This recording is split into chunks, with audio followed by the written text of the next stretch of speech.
पहली शंका,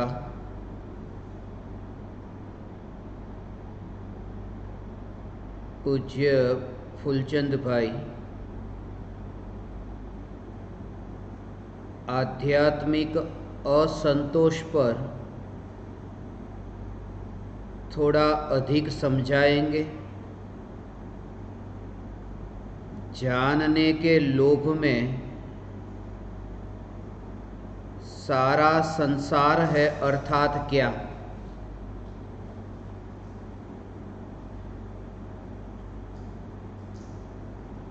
दीपा किशोर भाई शाह अहमदाबाद से पूछा है, आध्यात्मिक असंतोष चैतन्य तत्व की निर्विकल्प अनुभूति अपूर्व है। पूर्व में अनंत बार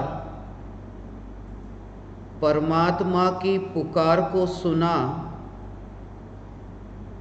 फिर भी परमात्मा की अनुभूति न हुई, क्योंकि मार्ग को ही मंजिल समझ लिया, मजा को ही आनंद मान लिया, श्रवण को ही अनुभूति मान लिया, विकल्प की मंदता को ही निर्विकल्प अनुभूति मान लिया। इस वजह से चैतन्य तत्व की अनुभूति से वंचित रहा।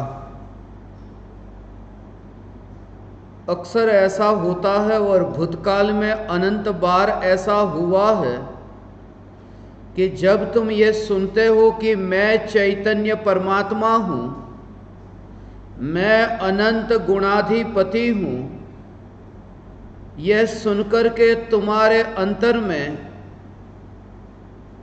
ऐसी खुशी का भाव आता है, तुम्हें लगता है कि आज मैंने ऐसा कुछ सुना जो बचपन से लेकर आज तक कभी नहीं सुना था।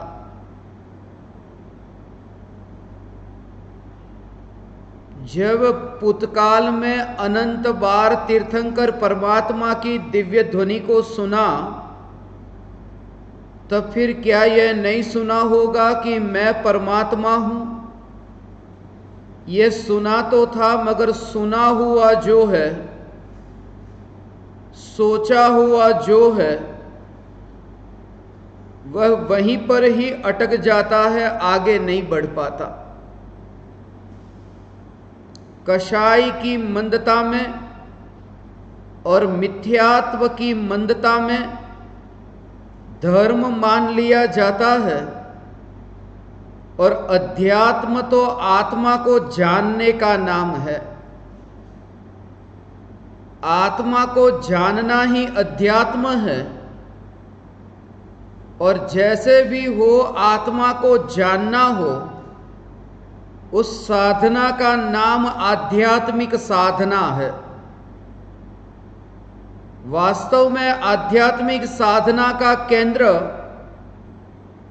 चैतन्य तत्व है।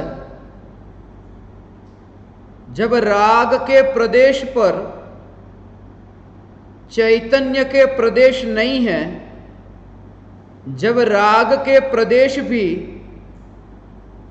आध्यात्मिक साधना का आधार नहीं है,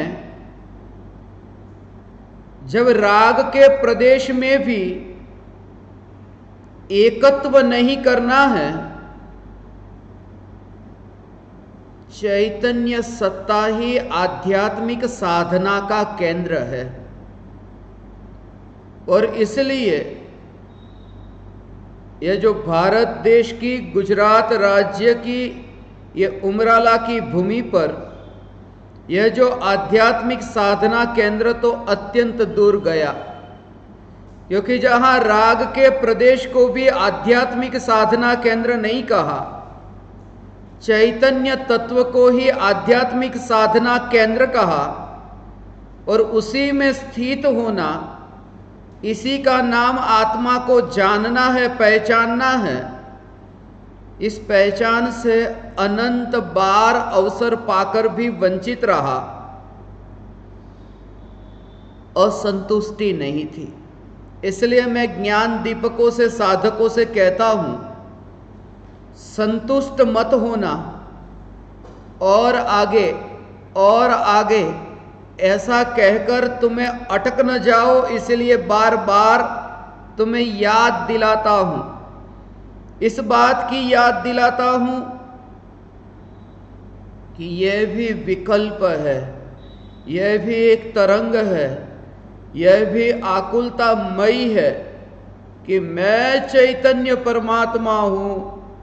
ऐसे विकल्प की उत्पत्ति में भी मेरा कहीं पर भी कर्तृत्व नहीं। ऐसी अंतर से चैतन्य तत्व की रुचि हो, और तब उन विकल्पों को, विकल्पों के प्रवाह को तुम पाओगे कि कभी मैं चैतन्य सत्ता विकल्प में गई ही नहीं। ऐसी चैतन्य सत्ता, यह सत्ता मैं हूं। जैसे जाते आते लोगों को तुम देखते हो, ऐसे ही आत्मा में उत्पन्न होने वाले विकल्पों को भी तुम अत्यंत दूर से देख सको। ऐसा अत्यंत दूर से देखने वाली दृष्टि का नाम ही सम्यक दृष्टि है। और चैन न पड़े जब तक स्वयं की स्वयं से मुलाकात न हो, जब तक ये पूछना पड़े कि आत्मा कैसा है, तब तक आत्मा को पहचाना नहीं, आत्मा की अनुभूति नहीं हुई। आत्मा की अनुभूति होने पर भले ही एक भी शास्त्र को नहीं जानता, फिर भी समस्त जिनागम के सार को समझ लिया, क्योंकि समस्त जिनागम के सार ऐसा जो चैतन्य तत्व, उस चैतन्य तत्व को समझ लिया।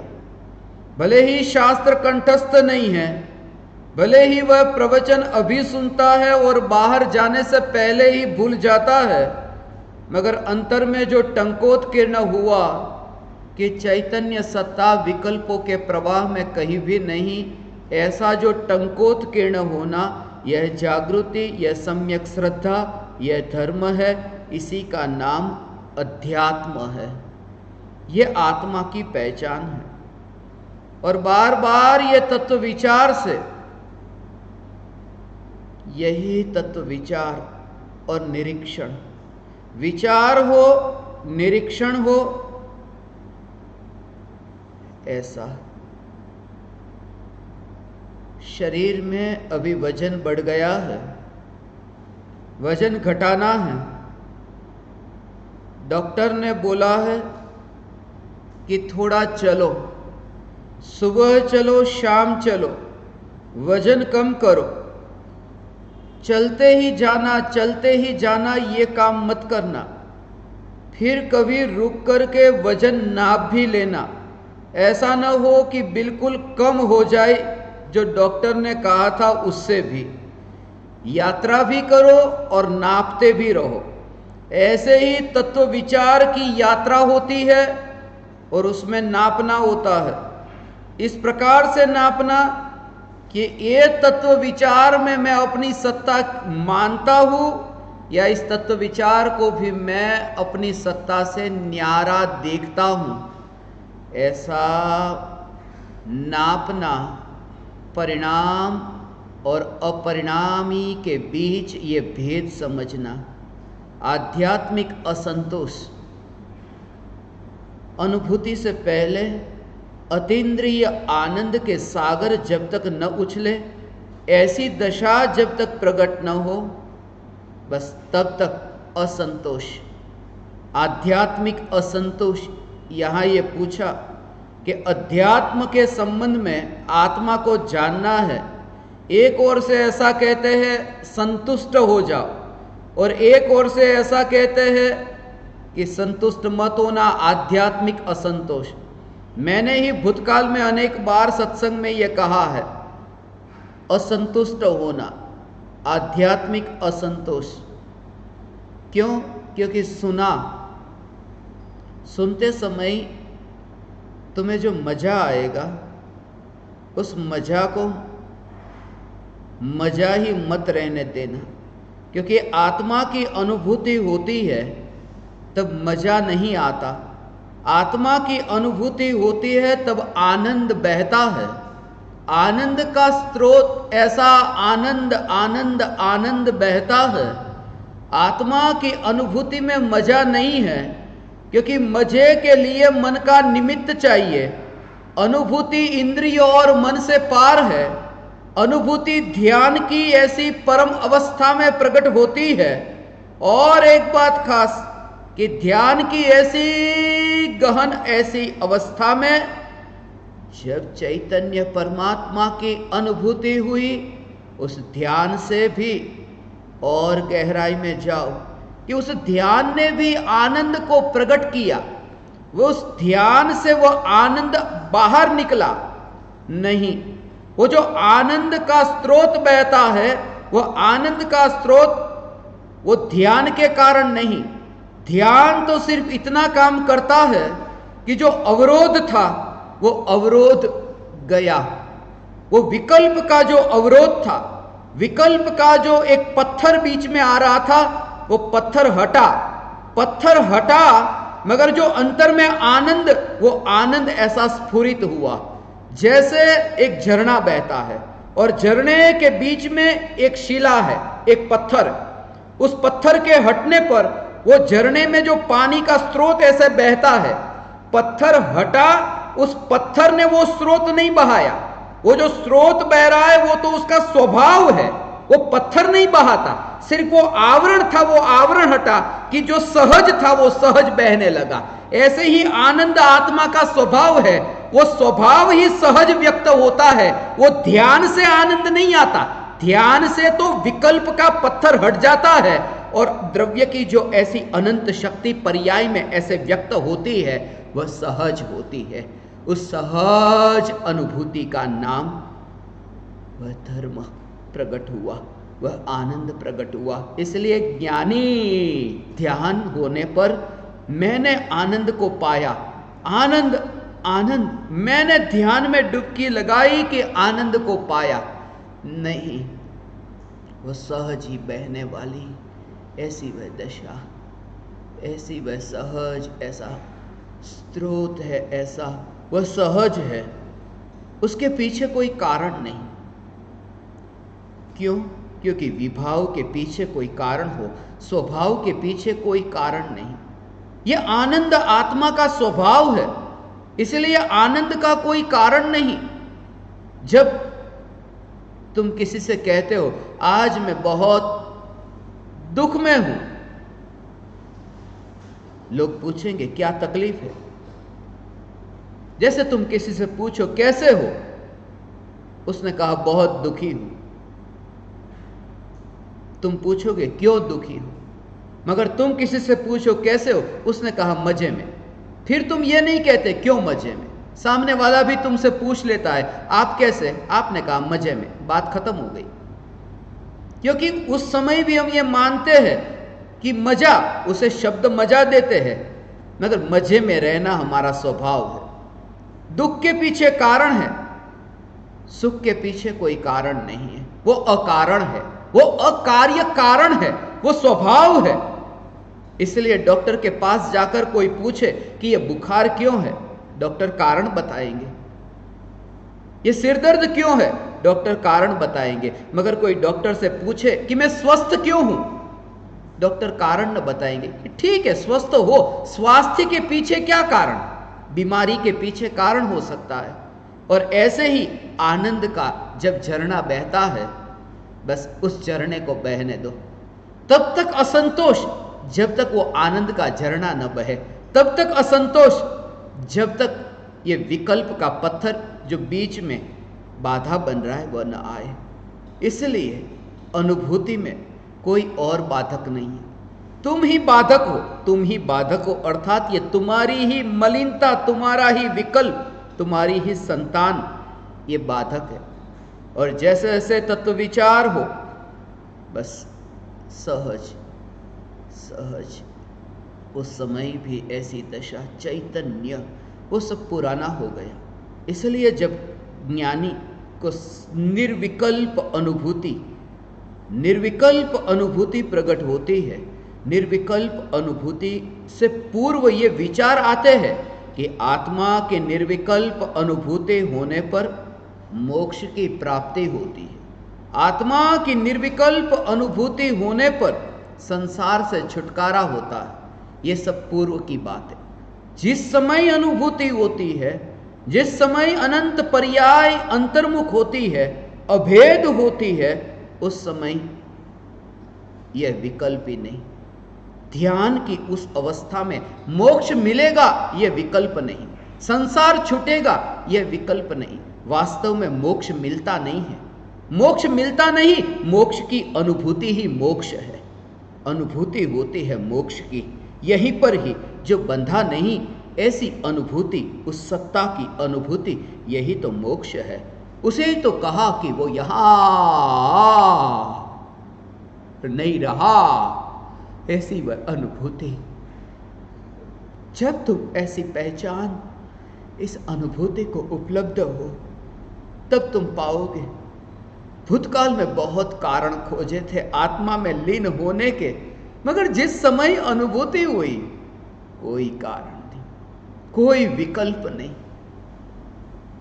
बस कार्य होता रहे। भले तुम कहीं पर भी यात्रा करते हो, मगर तुम्हारी यात्रा चैतन्य की यात्रा है। यहां वहां जाना होगा, मगर वह स्वरूप की जागृति है, स्वरूप की यात्रा है, स्वरूप की यात्रा है। भले ही तुम्हें दाई दिशा में जाना है, तुम्हें पता है कि मेरी मंजिल जो है वह दाई दिशा की ओर है, मगर आगे जब तुम रास्ते की ओर आगे बढ़ते हो और एक ऐसा चौरा आया, ऐसा सर्किल आया कि जिस सर्किल पर तुम्हें बाई दिशा की ओर मुड़ करके फिर दाई दिशा की ओर जाना है। जब तुम दाई दिशा की ओर मुड़ते हो, भले ही तुम्हारी गाड़ी बाई दिशा की ओर जा रही है, मगर तुम्हारी यात्रा जो हो रही है वो दाई दिशा की ओर हो रही है। भले ही तुम्हारी यात्रा बिल्कुल विपरीत दिशा में हो रही है, फिर भी तुम्हारी यात्रा सम्यक दिशा में हो रही है। ऐसी ही ज्ञानी की दशा। विकल्प है पाप के, पुण्य के, अधर्म के। ये अधर्म के विकल्प के काल में भी ज्ञानी की यात्रा धर्म की यात्रा है। इस वजह से, क्योंकि लक्ष्य का निर्णय है, दृष्टि का विषय सदा काल दृष्टि में है, सोचना नहीं पड़ता, अंतर में स्थापित हो चुका है। ऐसी निर्विकल्प अनुभूति, यह आत्मानुभूति। जब तक यह अनुभूति न हो, संतुष्ट मत होना, और अनुभूति होने के बाद तुम संतुष्ट हो जाना नहीं, नहीं। आध्यात्मिक असंतोष कुछ और है। यह जो मैंने आपसे कहा, आध्यात्मिक असंतोष, अनुभूति के बाद में संतुष्ट नहीं होता। अनुभूति के बाद में तो और पिपासा। यही तो कि कब वह दशा आए। रोटी मिली, अब सब्जी कब मिले, सब्जी मिली, अब दाल चावल कब मिले, रोटी सब्जी दाल चावल मिले, अब फल कब मिले। रोटी से फल तक की यात्रा, सम्यक दर्शन से मोक्ष के फल तक की यात्रा। चौथा गुणस्थान प्रकट हुआ, चैन नहीं। पांचवा गुणस्थान अणुव्रत अंगीकार किए, मगर चैन नहीं, भावना भाता है। उसी का नाम असंतोष है। ये भी भावना है, असंतोष है। इसलिए तो परम कृपालु देव ये भावना भाते, ये असंतोष है, ये आध्यात्मिक असंतोष है। अपूर्व अवसर एवो क्यारे आवश्य। अब कब वो दशा आएगी, पाने योग्य तो पा लिया, फिर ये भाव कहां से उठा, बस वहां से ही। ये पाने के बाद में वो भाव आए बिना नहीं रहता। यह आध्यात्मिक असंतोष है। और मुनि हो जाए, अब तो कोई असंतोष नहीं असंतोष है। यद्यपि मैं तो शुद्ध मात्र चैतन्य मूर्ति हूं, फिर भी परिणति मलिन हुई है मोहोदय से। परम विशुद्धि को पावे वह परिणति मेरी, समय सार की आत्मख्याति नामक व्याख्या से मेरी परिणति परम विशुद्धि को प्राप्त हो। आचार्य देव को असंतोष है, ये आध्यात्मिक असंतोष। आध्यात्मिक असंतोष, केवल ज्ञान होने पर अब असंतोष नहीं, उसके पीछे कारण। केवल ज्ञान होने पर असंतोष नहीं, क्योंकि असंतोष चारित्र मोह के उदय का परिणाम, एक लोभ है। असंतोष एक लोभ, और वहां तो लोभ नहीं, वहां तो वितलोभ हुए, वितराग हुए, इसलिए वहां असंतोष नहीं, वहां सहज पूर्णता को प्राप्त हुए, पूर्ण ज्ञान को प्राप्त हुए, पूर्ण की प्राप्ति हुई, पूर्ण की प्राप्ति, पूर्ण की प्राप्ति। सम्यक दृष्टि की दशा कुछ और है। मिथ्या दृष्टि का असंतोष वो सिर्फ कहने का असंतोष है, वास्तव में तो ज्ञानी का असंतोष असंतोष है। इसलिए क्योंकि अज्ञानी को पहचान नहीं, उसने सिर्फ पढ़ा है, सुना है कि आत्मा है और मोक्ष जाना है। यहां तो अनुभव हुआ कि द्रव्य स्वभाव से अनंत शक्तिशाली में परमात्मा, फिर भी पर्याय में यह मोक्ष क्यों नहीं। पहचान होने के बाद में भी ये उनकी स्थिति ऐसी है जैसे वो कहानी मैं अक्सर कहता हूं, एक जौहरी की। रास्ते से बहुमूल्य हीरा मिल गया, सोचा गधे के गले में बांध दूंगा। वो जो कहानी है कि गधे के गले में उसने रंगीन पत्थर समझकर बांध दिया, लाखों का हीरा था, गले में बांध दिया। बस तुम्हारी हालत भी ऐसी है। तुम सुनते हो चैतन्य की पुकार, कंठस्थ कर लेते हो, गले में बांध लेते हो, मगर उसका मूल्य नहीं पहचानते कि यह अनमोल को पहचानने के लिए एक माध्यम था, यहां अटकना नहीं था। रंगीन हीरा गधे के गले में बांध दिया। गधा भी थोड़ी देर खुश हुआ, मगर पहचान नहीं सका। गधे का मालिक नहीं पहचान सका तो गधा क्या पहचानेगा। यात्रा चालू हुई, सामने से जौहरी मिला। जौहरी ने कहा, यह बेचोगे कितने में? उसने कहा 1 रुपया। वैसे तो पता था कि इसका कुछ भी नहीं मिलेगा, मगर सामने वाले ने जब पूछा ही है तो बता दो, ग्राहक मिल गया है। और 1 रुपया, पहले 1 रुपये से शुरुआत करो, फिर कम कराएंगे तो फिर 8 आना में बेच देंगे। मगर जौहरी था, लोभी था। अक्सर जौहरी लोभी होते हैं। कहा 25 पैसे में दोगे? कुमार ने कहा, इससे बेहतर तो यह कि मेरे गधे के गले में ही बांधा रहे। नहीं दिया। दूसरा जौहरी आया, उसने कहा, ये पत्थर को बेचोगे? पत्थर कहा, हीरा नहीं। उसने कहा, कितने में? ये कुम्हार बोला 1 रुपये में। उसने तुरंत ही 1 रुपया निकाल दिया और दे दिया, हीरा बेच दिया। उतनी देर में वो पहला जौहरी आया। उसने कहा, अरे मूर्ख, तूने इस हीरे को 1 रुपये में बेच दिया, ये 1 लाख का हीरा था। मगर उस कुम्हार ने कहा कि मैं नहीं जानता था ये 1 लाख का हीरा था, मगर तू तो जानता था कि ये 1 लाख का है, फिर भी तू 1 रुपये के 25 पैसे में खरीदना चाहता था। तूने हीरे का मोल नहीं जाना। ये चैतन्य हीरा, तुम सुनते हो ये पुकार को, यहां संतुष्ट मत होना। यहां फंसने की पूरी संभावना है, ये वाणी में फंसने की संभावना है, और मैं न चाहूंगा कि तुम वाणी में फंसो। वाणी तो आखिर वाणी है, शास्त्र को पढ़कर के निकलने वाली वाणी, या अनुभूति को छूकर निकलने वाली वाणी। वाणी तो वाणी है, तुम वाणी में मत फंसना। वाणी से पार, ऐसा वचन से पार, ऐसा वचनातीत, यही मैं। ज्ञानी को असंतोष है, आध्यात्मिक असंतोष ज्ञानी को है। अब कब वह दशा आए? क्यों? क्योंकि धन तो पा लिया। धन पाने के बाद में है, धन जेब में, माल भरा है जेब में मगर फंसे है। ऐसी हालत है ये जेब में तो इतना धन भरा है मगर लॉकडाउन में फंस गया है। लॉकडाउन में फंसा है कि जौहरी की दुकान पर जाना है, गहने खरीदने हैं, गहने पहनने हैं, मगर गहने पहन नहीं सकता। धन होने पर भी गहने खरीदने नहीं जा सकता। ये लॉकडाउन में फंसा है। ये लॉकडाउन में फंसना इतना खतरनाक नहीं है। लॉकअप में, पुलिस थाने में लॉकअप होता है, लॉकअप, लॉकडाउन। लॉकडाउन इतना खतरनाक नहीं है, लॉकअप खतरनाक है। नरक डाउन है, स्वर्ग अप है। नरक में फंसना इतना खतरनाक नहीं है, स्वर्ग में फंसना ज्यादा खतरनाक है। लॉकडाउन से लॉकअप ज्यादा खतरनाक है। फंसा है, धन है मगर जा नहीं सकता, वस्त्र है मगर गहने नहीं है, सम्यक दर्शन रूपी वस्त्र है मगर चारित्र, अणुव्रत, महाव्रत, देश चारित्र, सकल चारित्र अभी नहीं है, आभूषण नहीं है। और सदा याद रहे, वस्त्र पर आभूषण शोभा देते हैं।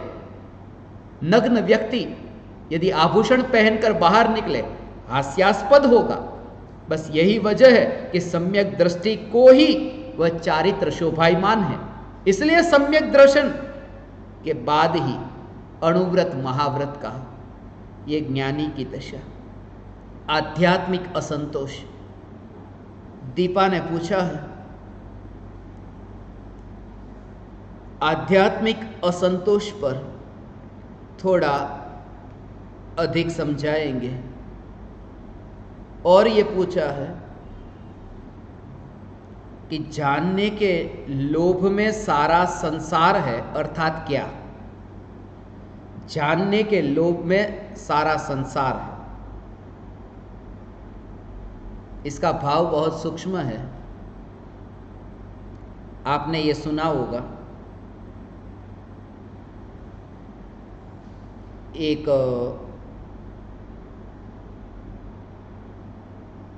प्रकार की इच्छा है। 4 प्रकार की इच्छाओं में विषयी, कषाय, पाप के उदय रूप, पुण्य के उदय रूप, उनमें एक इच्छा ऐसी होती है जानने की इच्छा। लेना देना कुछ भी नहीं मगर जानना है। इसलिए यहां जो लिखा है ना, वो बहुत बहुमूल्य वाक्य है। जानना ये संसार नहीं है, जानने के लोभ में सारा संसार है। क्योंकि जानना तो स्वभाव है, और स्वभाव से यदि संसार होता तो फिर मुक्ति कहां से होती। इसलिए जानने के लोभ में ये सारा संसार है। एक एक करके सभी, वहां तो ऐसे दृष्टांत से समझाया है कि वर्ण को देखने की इच्छा, राग को सुनने की इच्छा, अव्यक्त को जानने की इच्छा। ये जो है ना, वो जानना, कुछ ना कुछ जान लो, लेना देना कुछ भी नहीं, फिर भी वो जानने की इच्छा। अखबार पढ़कर के हम क्या चाहते हैं, यहां हमारे पड़ोस में क्या हो रहा है उससे कोई लेना देना नहीं। पत्नी क्या कर रही है, पति क्या कर रहा है, उससे कोई लेना देना नहीं। अखबार खोल करके अमेरिका में क्या हुआ, चीन में क्या हुआ, अब वो उसमें इतनी रुचि, वो जाना नहीं है अमेरिका भी और जाना नहीं है चीन में भी, मगर ये जानने की ऐसी इच्छा, ये जानने का लोभ। और जैसे ही जान लिया कि बस ये ऐसी है भोग की वृत्ति की भांति, जो ढंका हुआ है उसे मैं जानूं, अव्यक्त को जानूं, कैसा होगा, कैसा होगा, वह जो जानने का भाव। बोलते हैं नहीं जानना, मगर नहीं जानने के पीछे भी वो भाव छुपा हुआ है। जैसे चौराहे पर, यहां रास्ते पर 2 आदमी लड़ाई कर रहे, झगड़ रहे, भीड़ इकट्ठी हो गई और तुम भी वहां गए। तुम जाकर के कहते हो चलो चलो अलग हो जाओ, झगड़ा मत करो, और दोनों को अलग कर दिया। जब अलग कर दे चलो चलो, और जैसे ही वो झगड़ा बंद करने लगे, तुम्हें अंदर में क्या होता है तुम सोचना, अरे थोड़ी देर और चलता, ये तो सचमुच बंद हो गए। वो जो छुपा भाव पड़ा है अंदर कि थोड़ी देर और मजा ले लेते, बोलते हैं मगर बोलने के पीछे जो भाव है, असलियत वो है। पड़ोसी के घर में नई कोई चीज वस्तु आई, खुश होते हैं, कहते हैं अरे वाह, मगर भाव अंदर में यही छुपा है कब गिर जाए उसका मकान। जिंदगी भर मुझे एक कहानी अभी स्मरण में आई। एक बाप ने मरते समय अपने बेटे से कहा, चारों बेटों को बुलाया कि बेटे तुम मेरी इच्छा को पूरी करोगे? अब मैं मौत की घड़ी में मरने वाला हूं, मेरी एक इच्छा पूरी कर दो, आखिरी इच्छा। 3 बड़े भाई तो पास ही नहीं गए। छोटा भाई उनके पास गया, पूछा पिताजी क्या करें आपके लिए? बोले मेरी मृत्यु हो जाए, मरने के बाद में मेरे शरीर के टुकड़े टुकड़े कर देना और रात में वो टुकड़े अपने पड़ोसी के आंगन में, उसके घर में फिकवा देना। बस इतना काम मेरा पूरा कर दो। जिंदगी भर उनको बहुत खुश देखा है, जाते जाते उनको दुखी देखना चाहता हूं, पुलिस थाने में, जेल में, लॉकअप में देखना चाहता हूं। छोटा बेटा था, फंस गया। बड़े थे, वो तो जानते थे बाप को अच्छी तरह, पास में ही नहीं गए। मगर असलियत कि जाते जाते भी वो जो भाव छुपा है, मैं सब शांति देखना चाहता हूं, ये छुपी वृत्ति। तुम्हारे सबका ज्ञान का दीपक प्रज्वलित हो, तुम सब ज्ञानी हो जाओ, मगर छुपा भाव कि सब ज्ञानी हो जाएंगे, तुम्हें गुरु किसका? कुछ लोगों को तो अज्ञानी रहना चाहिए। ऐसा विचार भी अज्ञानी को ही आता है, ज्ञानी को नहीं। क्योंकि ज्ञानी तो वह जो गुरु नहीं है, जो शिष्य नहीं है, जो चैतन्य। यहां जो पूछा कि जानने के लोभ में सारा संसार है, जानना, ये जानू, और खास करके राग को सुन करके भी जानना है, वर्ण को आंखों से देखकर भी होता तो काम जानने का ही है, वो चक्षु इंद्री के माध्यम से होता है, इसलिए उसे देखना कहा, वास्तव में वो जानना है। कर्णेंद्रिय के निमित्त से जानना हो रहा है, मगर उसे सुनना कहा, क्योंकि कर्णेंद्रिय की मुख्यता से उसे सुनना कहते हैं। ऐसे ही नाक के निमित्त से जो जानना होता है उसे सूंघना कहते हैं। वास्तव में 5 इंद्रियों में जानने का कार्य होता है, वो 5 इंद्रियों के निमित्त से कार्य जानने का है, मगर प्रधानता वो इंद्रियों की मुख्यता से ऐसी कहते हैं। और अव्यक्त को, जैसे ही वो अव्यक्त व्यक्त हो जाए, फिर कुछ और को जानने की, ये जो लोभ, ये खतरनाक लोभ है। ये पर पदार्थों में ऐसा, जैसे किसी स्त्री को देखा, वस्त्र ढंका है और ढंका हुआ वस्त्र जो है उसमें थोड़ा सा वस्त्र, कभी कभी तुम देखो कि रास्ते पर ऐसे कीचड़ में कोई स्त्री जा रही है, अब कीचड़ में थोड़ी सी साड़ी उसने ऊपर की कि थोड़ा ऐसा भाव आए, अरे ये जो अभी ढंका है, थोड़ा और ऊंचा, मैं उसकी नग्नता को देखूं। ये वृत्ति मलिन है। मगर नग्न स्त्री तुम्हारे सामने खड़ी हो, अरे इसमें तो देखने जैसा कुछ भी नहीं, इसमें है क्या? क्योंकि अव्यक्त जो है उसके पीछे कुछ और जानू ये वृत्ति है, और वहां नग्नता तो व्यक्त दिखाई दे रही है। फिर ये इच्छा होती है मैं किसी और स्त्री को देखूं जो अभी नग्न नहीं है। मेरे कहने का भाव ये है कि जो अव्यक्त है उसे जानने के पीछे ये लोभ पड़ा है। और ये लोभ क्यों है? इसलिए क्योंकि दिशा उल्टी है। और उसका भाव क्या? उसका भाव ये कि वर्ण को जानने की बहुत इच्छा है, रूप को जानने की इच्छा है, मगर उसकी यात्रा अरूपी की ओर नहीं हुई, इसलिए यह दशा है। अरूपी की ओर यात्रा नहीं है, इसलिए रूप को जानने की इच्छा है। मौन दशा अभी प्रकट नहीं हुई, इसलिए ये राग को सुनने की ये इच्छा है।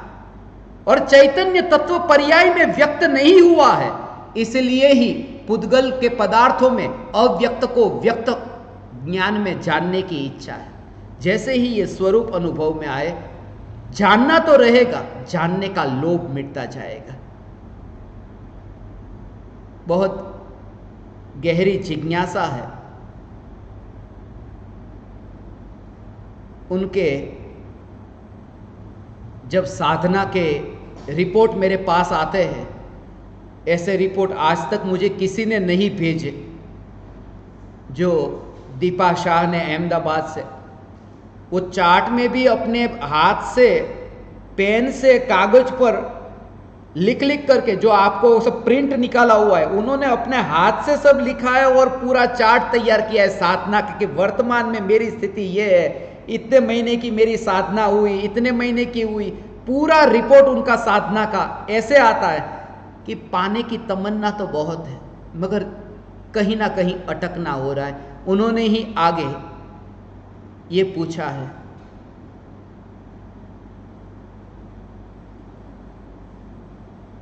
आत्मा ज्ञान मात्र है तो द्रव्य गुण पर्याय तीनों में ज्ञान किस तरह अलग होता है? क्योंकि मैं ज्ञायक हूं, वह द्रव्य, तो गुण और पर्याय में ज्ञान, इसमें कंफ्यूजन है। उनकी द्विधा है द्रव्य गुण पर्याय में। जैसे ऊपर भी उन्होंने जानने से संबंधित पूछा कि जानने का लोभ, ज्ञान के संबंध में जितनी जिज्ञासा हो, यही सुपात्र जीव की ये निशानी है। ज्ञान, क्योंकि ज्ञान से ज्ञायक तक पहुंचने में अब देरी न लगेगी। ये जो जिज्ञासा, ज्ञान, ज्ञान स्वरूप, जानो, जानो, जानने का लोभ नहीं। ज्ञान, क्योंकि ज्ञान का जो स्वभाव है वह जानना है, ज्ञान का कार्य है वह जानना है। जानना रुकेगा नहीं, वो तो प्रवाह बहता ही है, अनादि से बह रहा, अभी बह रहा है, अनंत काल तक ये जानना जानना जानना ये प्रवाह। और जो भी ज्ञेय जानने में आए उसे ऐसे सहज जानना, वो ज्ञान का स्वरूप। मैं द्रव्य गुण पर्याय में कैसे घटित होता है वो कह रहा हूं कि जानना जानना जानना ये जो हो रहा है उसमें सहजता, और सहज का भाव नहीं जानना, ऐसा विरोध नहीं। क्यों? जब भी कोई ज्ञेय ज्ञान में जानने में आए, इसलिए कोई भी ज्ञेय जानने में आए, मैं इसे नहीं जानना चाहता, चले जाओ अब मेरी नजर के सामने, मेरी नजर के सामने मत आना, चले जाओ, नहीं। ज्ञान के प्रति द्वेष, ज्ञान के प्रति द्वेष हो। जो भी ज्ञेय ज्ञान में जानने में आते हैं, यदि तुम्हें श्रद्धा हो, उस श्रद्धा के बल पर फिर तुम्हें कोई विरोध न होगा। ये विरोध न होगा कि क्या होगा क्या होगा। तुम्हारे पास ऐसी गाड़ी है, बुलेट प्रूफ, कांच, पूरी गाड़ी बुलेट प्रूफ, अब तुम निकले हो, अब कोई पत्थर मारे, गोली मारे, मगर तुम्हें कुछ नहीं, तुम्हें यह श्रद्धा है। तुम ये नहीं कहते कि ये व्यक्ति मेरे पास में नहीं आना चाहिए, पत्थर फेंकने वाला, ये व्यक्ति मेरे पास नहीं आने चाहिए, गोली चलाने वाला, नहीं। वो गोली मारने वाला व्यक्ति हो या पत्थर मारने वाला हो, तुम्हें कोई फर्क नहीं पड़ता। तुम्हें अपनी गाड़ी पर श्रद्धा है, जो भी हो, आए सो आए, मेरी गाड़ी में अंदर नहीं आएगा, ये श्रद्धा। ज्ञान की श्रद्धा का अर्थ कि जो भी ज्ञेय ज्ञान में जानने में आते हैं, ज्ञानी को श्रद्धा है कि ज्ञान में प्रवेश नहीं होता, फिर क्या फर्क पड़े कौन जानने में आता है कौन नहीं। और एक बात कि जब ये ज्ञेय ज्ञान में जानने में आते, ये ज्ञान में जानने में न आए, ये ज्ञान के प्रति द्वेष, और एक बात खास कि ज्ञान के प्रति राग हो तो भी संसार में परिभ्रमण है, तो ज्ञान के प्रति द्वेष करके परिभ्रमण कैसे रुकेगा। इसलिए सहज का भाव जो ज्ञान में जानने में आता है, उसमें वैर विरोध नहीं। ये ज्ञान, आत्मा ज्ञान मात्र है। द्रव्य गुण पर्याय ये तीनों में, द्रव्य में भी ज्ञान, वो न्यायक है, उसमें ज्ञान है, वो अभेद है। वो ऐसे अभेद है जैसे वो रमेश की आंख ने मुझे देखा, ऐसा नहीं कहते। देखने वाली आंख है मगर कहते ये है कि रमेश ने मुझे देखा। रमेश तो पूरे शरीर के जितने अंग है वो सब रमेश, अकेली आंख रमेश नहीं है। मगर फिर भी वो एक पूरे व्यक्ति को मुख्य करके ये कहा कि रमेश ने देखा, क्योंकि कार्य भले आंख का है मगर आंख रमेश नाम के व्यक्ति से अलग होकर के एक जगह पड़ी हो और देखने का काम करती तो कहते कि आंख ने देखा। मगर आंख रमेश के साथ अभेद रह करके वो वस्तु को देखती है, इसलिए भले आंख देखती है फिर भी रमेश ने देखा। ऐसे ही ज्ञान जानता है मगर आत्मा द्रव्य के साथ में अभेद रह करके वो ज्ञान जानता है, इसलिए भले ज्ञान जानता है फिर भी कहते हैं आत्मा जानता है। ये द्रव्य में ज्ञान घटित हुआ। ऐसे ही ज्ञान, दर्शन, सुख, वीर्य सभी गुणों को लेना अंदर गर्भित है। और ये जो पूछा है आत्मा ज्ञान मात्र है, वो ज्ञान मात्र का भाव कि आत्मा में एक ज्ञान गुण है ऐसा नहीं। ज्ञान मात्र का अर्थ ज्ञान आदि अनंत गुणों का घनपिंड है मगर राग का प्रवेश नहीं है, इसलिए ज्ञान मात्र है। और राग का निषेध करने के लिए उसे मात्र कहा, एक गुण वाला बताने के लिए मात्र नहीं कहा। उसके लिए मैं कहता हूं ना कि एक जगह ऑफिस में लिखा है नो एडमिशन विदाउट परमिशन, तो जो लिखा है वहां पर और लोग जाते हैं आते हैं, उस ऑफिसर वहां पर जो दफ्तर में काम करने वाले, तो हमने वहां पूछा कि आप कहते हो कि यहां जो बाहर बोर्ड लगाया है कि अनुमति के बिना प्रवेश निषिद्ध है, तो वो जो लिखा है ये आपने, तो लोग तो जाते आते बिना परमिशन के। तो उसने कहा कि ये जो लोग अंदर जा रहे हैं वो यहाँ ऑफिस के ही लोग हैं, वो उनको छूट है, बाहर के लोग को छूट नहीं है। वो जो बोर्ड लगा है वो बाहर के लोगों के लिए लगा है, ऑफिसर के लिए नहीं लगा है। ऐसे ही वो जो मात्र लिखा है वो राग आदि विकल्पों के अभाव के लिए मात्र लिखा है, अनंत गुणों के लिए नहीं। वो अपनी ही पार्टी के है, इसलिए अनंत गुणाधिपति ये भगवान आत्मा ज्ञान मात्र, और उसमें द्रव्य, गुण और पर्याय ये तीनों, भारत देश भी, गुजरात राज्य भी और अहमदाबाद शहर भी, ये तीनों।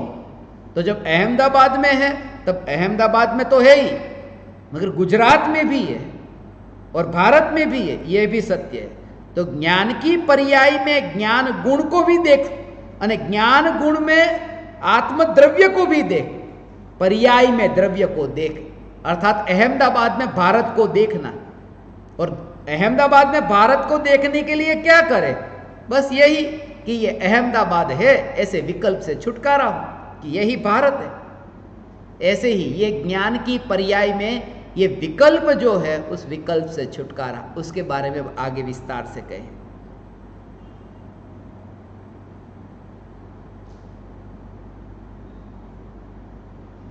राग द्वेष को देखने से और साक्षी बनने से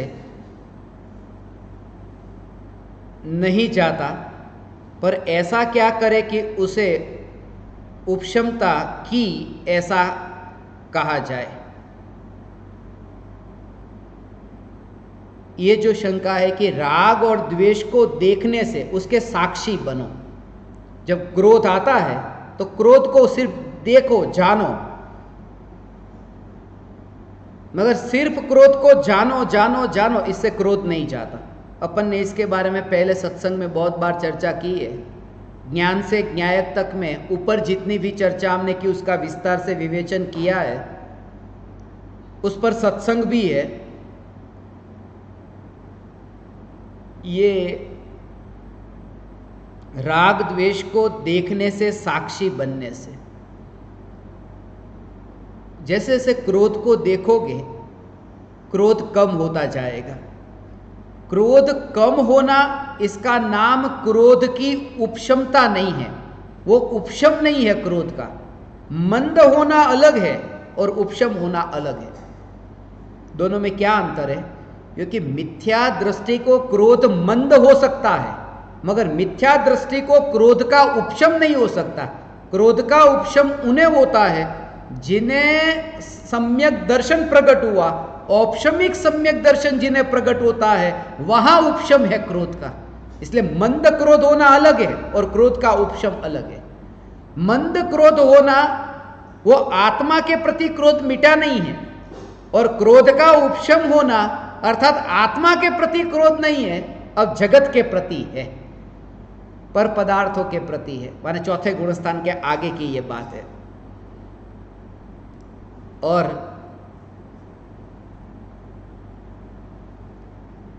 राग द्वेष को ये देखने और साक्षी बनने से लोग ये पूछते थे कि राग द्वेष के भाव जब उत्पन्न होते हैं तब सिर्फ देखो देखो, जानते रहो, ये क्रोध आया, ये अभी कम हुआ, ये अभी कम हुआ, सिर्फ जानते रहो।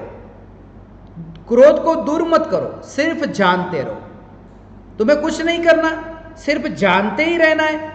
जब तुम्हें जानते ही रहना है तो क्रोध को क्यों जानना? फिर जानने वाले को ही जानो ने। कुछ करना होता तो क्रोध में कुछ यहां वहां कुछ करना होता तो फिर करने जाते। जब दूसरों के घर पर जाकर के बैठना ही है तो अपने घर पर बैठे रहो ने, कुछ करना नहीं है। तो ऐसे ही ये राग और द्वेष में कुछ करना नहीं तो राग द्वेष को भी क्यों जाने, मगर वो राग द्वेष जानने में आते हैं। इस वजह से कहीं ना कहीं उस राग द्वेष के प्रति भी कोई भाव अंदर छुपा हुआ है। जब वो भाव भी नहीं रहता तब ये कहना नहीं पड़ेगा कि राग द्वेष को नहीं, आत्मा को जान। अंत में उन्होंने ये पूछा है, आत्मा में लीन होना यानी जीव अनुभूति श्रेणी से 13वें तक रहे तो मैं आत्मा हूं वह विकल्प होता है, पर लीन होना तो जैसे उसकी माला अंदर चलती है, तो लीन होना अर्थात क्या?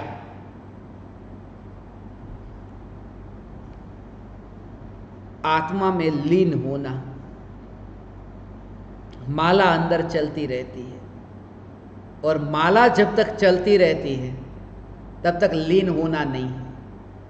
क्योंकि माला जो चलती है माला में शब्द है, और लीनता शब्द से पार है। इसलिए विचारों में भी, विकल्पों में भी वो शब्दों की माला नहीं चले। अनुभूति होती है, लीनता होती है, तब नहीं चलती। उसे ही गैर हाजिर होना कहा। माला अंदर चलती है, वास्तव में तो वो माला अंदर नहीं चलती है, वो माला भी बाहर ही चलती है। क्योंकि स्वरूप के तो बाहर ही, क्योंकि वो माला विकल्प है, और विकल्प स्वरूप के अंदर नहीं, स्वरूप के बाहर चलते हैं। ये भेद समझ में आए। आत्मा में लीन होना, लीन होने का भाव अभेद निर्विकल्प अनुभूति। जहां ये विकल्प नहीं है इसलिए शब्द नहीं, अभेद, अभेद का भाव। ये नृत्यकार और नृत्य, उन दोनों में भेद नहीं।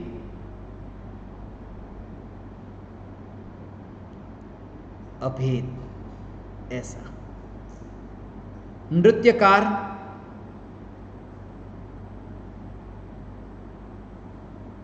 मर जाए तो नृत्य भी मर जाए, और जब नृत्यकार नृत्य करे तब यह विकल्प नहीं कि मैं नृत्य करने वाला और ये नृत्य हो रहा है।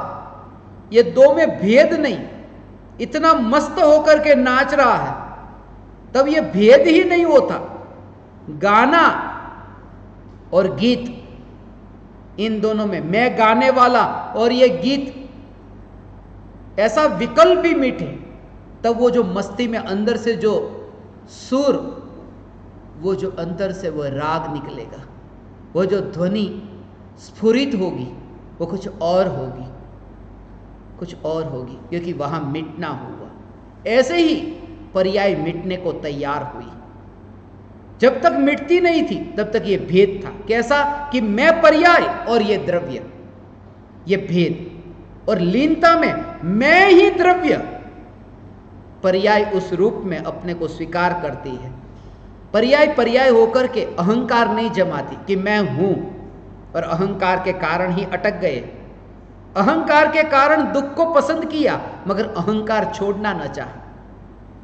लोग कहते हैं, ये आपकी बात सुनते हैं, लगता है सच तो यही है, यही सच लगता है, मगर हम आए तो आपको झुक नहीं सकते। सच है, यही सच है, पता है कि यही सुखरूप है, मगर अहंकार बीच में बाधा डालता है। दुख को चुन लेंगे मगर अहंकार न छूटे, यह पकड़ अहंकार की। लीनता होती है तब अहं की पकड़ मिट जाती है। अभेद, ये स्थिरता, ये लीनता, कुछ भी बचाने का भाव नहीं, तब वह लीनता प्रकट होती है, तब वह स्थिरता। ये मार्ग ऐसा, यहां गणित नहीं चलता। बनिया गणित से हिसाब करता है, दुनिया ही बनिया है, दुनिया ही हिसाब से चलती है, और यहां हिसाब नहीं। यहां ये कहते हैं सब त्यागो, सब त्यागा कि सब पाया। थोड़ा भी बचा कर रखा कि वो बाधा बनेगा। पूरी तरह से छोड़ने की तैयारी, अहम को छोड़ने की तैयारी, पूरी तरह से मिटने की तैयारी कि ये रहा मैं, पूरी तरह से जब मिटे, पूरा पाया। शून्य हो जाए कि पूर्ण को पाया, शून्य के बिना पूर्ण नहीं। इसलिए जब मैं ओमकार के ऊपर, ये चंद्रमा के ऊपर जब बिंदी को देखता हूं, बिंदी में ये दोनों मुझे दिखाई देते हैं। बिंदी में शून्य भी दिखाई देता है और उस बिंदी में मुझे पूर्ण भी दिखाई देता है। शून्य भी है और पूर्ण भी है। जहां भाव कर्म, द्रव्य कर्म, नौ कर्म से शून्य हुए कि सिद्धत्व को, पूर्णिमा को, पूर्ण मुक्ति को उपलब्ध हुए। जो शून्य हुए कि पूर्ण हुए, सब खोने को तैयार हुए कि सब पा लिया। यहां बिल्कुल उल्टा है। लोक में जो गणित है कि खोया सो खोया, अब मिलेगा नहीं, यहां तो यह है कि जितना खोया उतना पाया। यह मुझे रविन्द्रनाथ टैगोर की एक कहानी स्मरण में आई, बहुत प्रीतिकर है। एक भिखारी के जीवन की यह घटना है। भिखारी सुबह सुबह भीख मांगने निकला।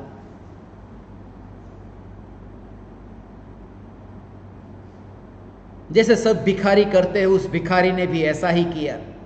अपनी झोली में चावल के थोड़े दाने डाल दिए और अपने घर से निकला।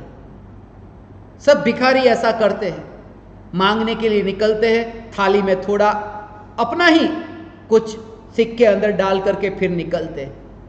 इसलिए क्योंकि जिसके सामने जाए उसे ऐसा लगे कि मेरे से पहले किसी ने उसे दिया है तो मैं भी दूं। लोग इसलिए नहीं देते कि सामने वाले को जरूरत है, लोग इसलिए देते स्वयं के अहंकार को चोट न लगे, इसलिए दे देते। तो भिखारी भी निकला और आज का दिन तो त्योहार का दिन, पावन दिन था। इतना खुश था कि आज तो बहुत मिलेगा।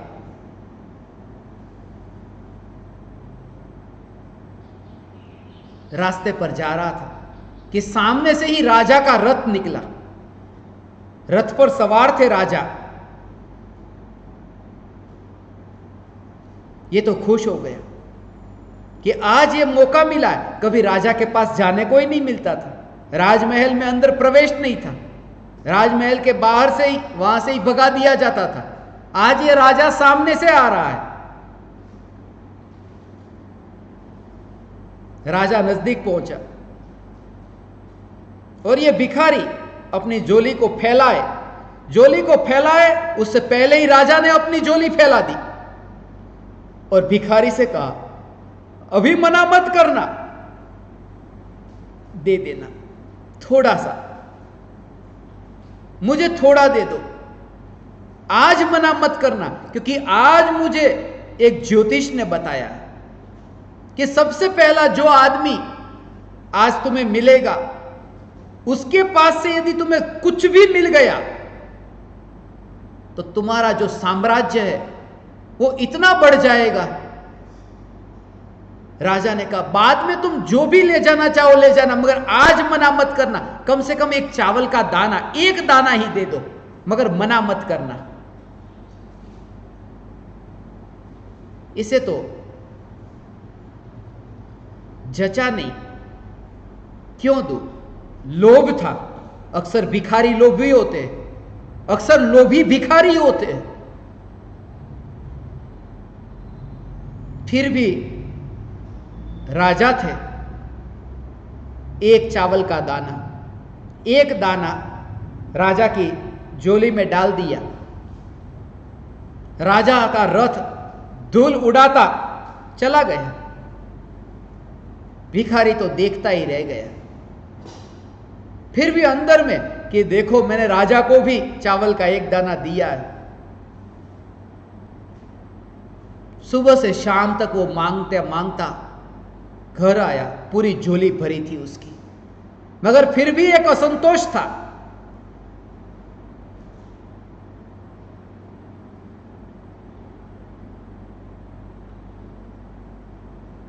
फिर भी एक असंतोष था। एक चावल का दाना व्यर्थ में गया। घर आकर के पत्नी को समाचार दिए कि आज तो बहुत मिला, मगर एक चावल का दाना। सम्राट मिल गया था सामने, जबरदस्ती लेके गया है, एक चावल का दाना आज कम आया है अपने पास। झोली में से पत्नी चावल के जितने भी दाने आए थे सबको निकाल रही थी। उन दानों में एक चावल का दाना ऐसा था, जो एक दाना दिया था, एक चावल का दाना ऐसा था जो सोने का हो गया था। सोने का दाना निकला। और तब इस भिखारी को इतना अफसोस हुआ कि अरे मैंने ये सब के सब दाने राजा को क्यों न दे दिए, एक ही दाना क्यों दिया? सब देता तो सब मिलता। वो कहानी है, कितनी सच्ची मुझे नहीं पता, मगर अध्यात्म में यह सच है कि तुम जितना दे दो लौटाओ, उतना तुम्हें यहां प्राप्त होता है, उतनी तुम्हारी यात्रा होती है। इसलिए तो पकड़ नहीं। हे ज्ञान दीपक, ये ज्ञान दीपक, ये दीपा का जो अंतर का ये भाव है, लीनता का, कि कब मैं लीन हो। मैं उन्हें जानता भी नहीं, पता नहीं मेरी उनसे मुलाकात हुई या नहीं। उन्होंने मुझे सुना है, कहाँ सुना मुझे पता नहीं, मगर उनकी साधना के रिपोर्ट, इसी से मुझे आज ये भाव आया कि आज मैं उनकी शंका को सबसे पहले लूं।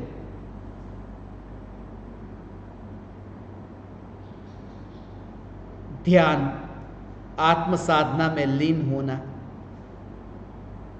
कैसे लीनता हो? माला छूट जाए और लीनता प्रकट हो, विरोध न हो। माला चलती है, चलने दो, उसमें भी विरोध न हो, उसे भी सहज रूप से कि वह माला भी मैं नहीं, हाथ में जो माला है वह भी नहीं, विकल्पों में शब्दों की माला वह भी मैं नहीं।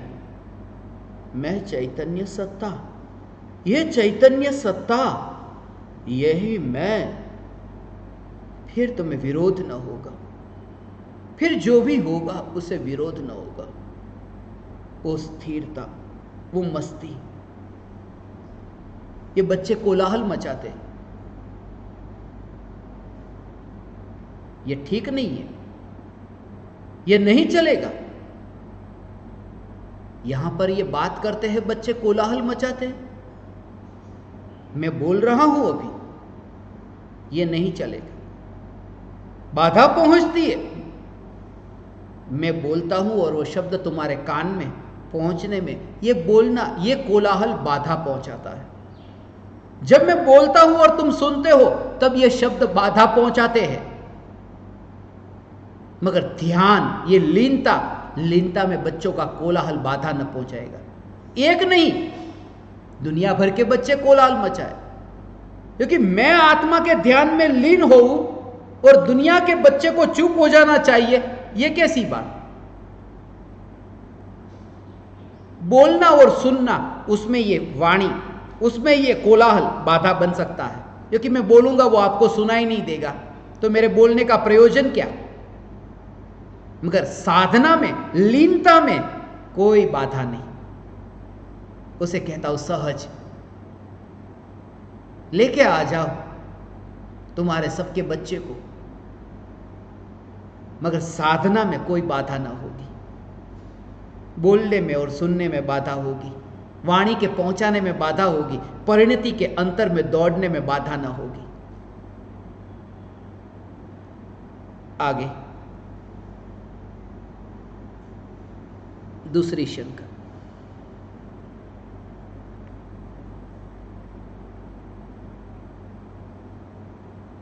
परम पूज्य परम कृपालु गुरुदेव श्री के चरणों में इस अबोध के भाव भीने वंदन। हे परम कृपालु देव, स्वर्ण की अवस्थाओं में सुवर्ण जनाता है, दर्पण की अवस्थाओं में दर्पण जनाता है, तो फिर मुझ पामर को जानने की अवस्थाओं में स्थिर चैतन्य सत्ता क्यों अभी तक भी क्यों नहीं जनाती, अनुभव में नहीं आती? मैं हूँ का ऐसा अनुमान सम्यक क्यों नहीं होता? समझाइए ना। अहो गुरुराज, कृपा करके इस अबोध के मिथ्यात्व की मंदता से मिथ्यात्व के अभाव तक का प्रयोग स्पष्ट कीजिए। आपका अबोध दीपक। मीता जैन ने पूछा है, स्वर्ण की अवस्थाओं में स्वर्ण और दर्पण की अवस्था में दर्पण जानने में आता है। सबसे पहले कि स्वर्ण की अवस्था जानने में आती है, इसलिए स्वर्ण को जानना इतना कठिन नहीं। यहां ज्ञान की जो अवस्था है, वो ज्ञान की अवस्था क्या है वही अभी तक नहीं जाना, इसलिए ज्ञान की अवस्था में जो सत्ता मात्र ज्ञान है वह जानने में कैसे आ सकता है। इसलिए सबसे पहले तो जानने रूप अवस्था को समझ लिया जाए, और जानने रूप अवस्था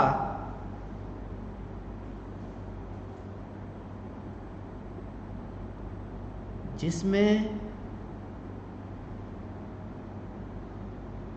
ये विकल्प नहीं, ये सहज ज्ञान, विरोध नहीं, उसमें भेद करके देखें। जितना भी सहज है वह ज्ञान है, और जितनी भी तरंग है, ये करूं वो करूं, करूं न करूं, ये सब ये स्वभाव नहीं। उन दोनों के बीच में ये भेद जाने,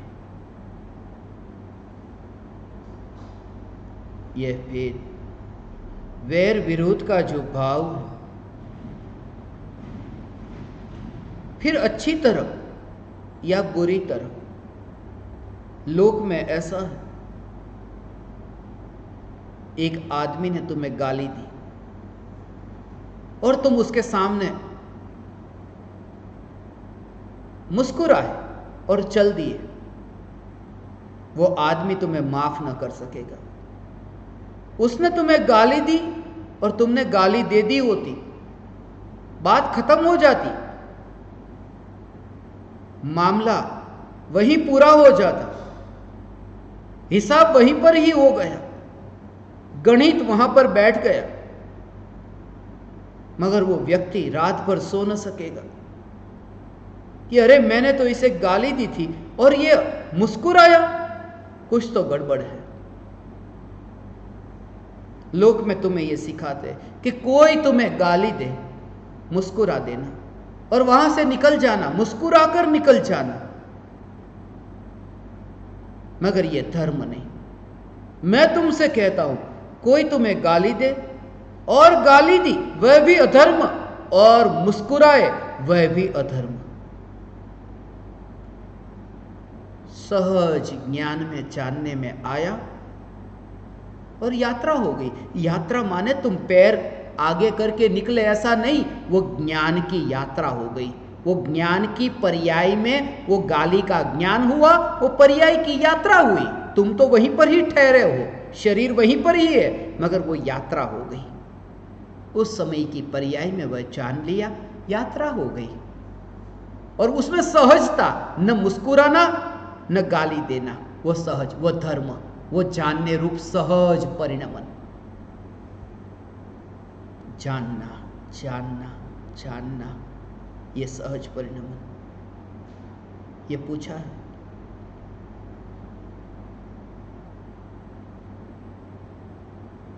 जानने जानने की अवस्थाओं में स्थिर चैतन्य सत्ता क्यों अभी तक नहीं जनाती? क्योंकि जानना जानना ही अभी तक नहीं जाना, विकल्प को जाना, विकल्प ही पकड़ में आया। वो जिसे तुम जानना कहते हो वो भी जानना नहीं है, वो विकल्प की ही पकड़ है, वो जानना नहीं है। जानना सहज है। उस जानने की जब तुम्हें महिमा आएगी तभी तुम परमात्मा का स्वीकार कर सकोगे, परमात्मा को पहचाना। तब तुम्हें यह सुनकर के हैरानी ना होगी, बेचैनी ना होगी। कैसी बेचैनी? महावीर भगवान जैसे निर्दयी कोई नहीं है। क्या कहा? महावीर भगवान और निर्दयी। झटका लगता है। हां, यह धर्म है। धर्म यह कहता है महावीर भगवान निर्दयी है, और वन में हिरण का मांस खाने वाला शेर, वो निर्दयी शेर, वो निर्दयी शेर भी भगवान, भगवान को कहती है ये ज्ञानी की पुकार। भगवान है वे निर्दयी है, और निर्दयी है वे भगवान है।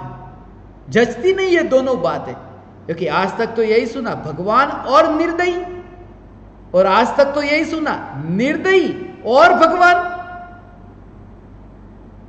बात बनती नहीं है, बनते बनते बिगड़ जाती है।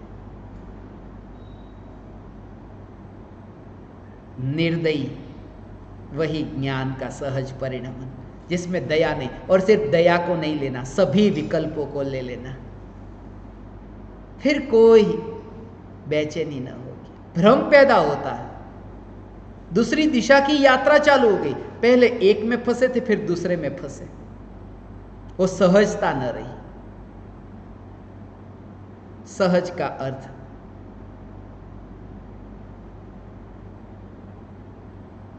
जैसा है ऐसा ही चलते रहना।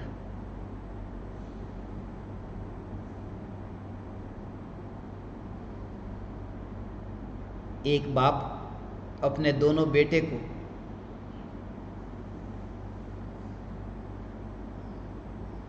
संपत्ति देता है। पहले बेटे को संपत्ति दी, फिर दूसरे बेटे को दी। दूसरे बेटे को जब संपत्ति दी जा रही, पहला बेटा ईर्ष्या से भरा, उसे दे रहे हो तो जाओ सब कुछ उसे ही दे दो, मुझे कुछ नहीं चाहिए। पहले जो भाव था वो लेने का भाव था, अब भाव नहीं रहा, सब कुछ उसे ही दे दो। उसके पीछे बहुत खतरनाक भाव है, उसके पीछे एक गहरा द्वेष छुपा हुआ है।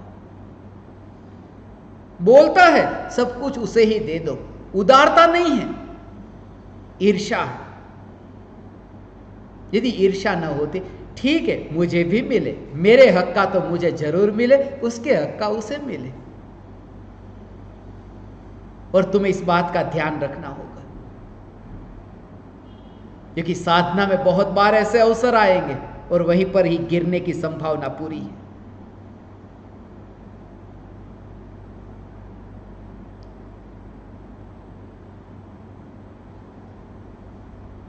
जो चीज अपनी है उसे मांग लेने में क्या, मगर नया न हो। पहले भी मांगता था, अभी भी मांगा। मैं ये कहता हूं नया कुछ भी नहीं होता।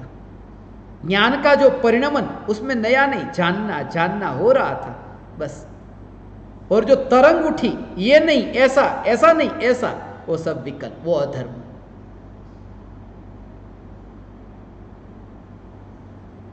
ये जो पूछा,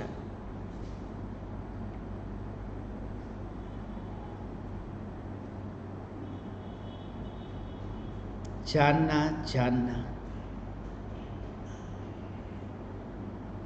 ये सहज जानने में आएगा, कोई वैर विरोध न होगा। और जब भी वैर विरोध हो, उसे लक्षण से पहचान करके कि ये मैं नहीं, अस्वीकार करना ये मैं नहीं।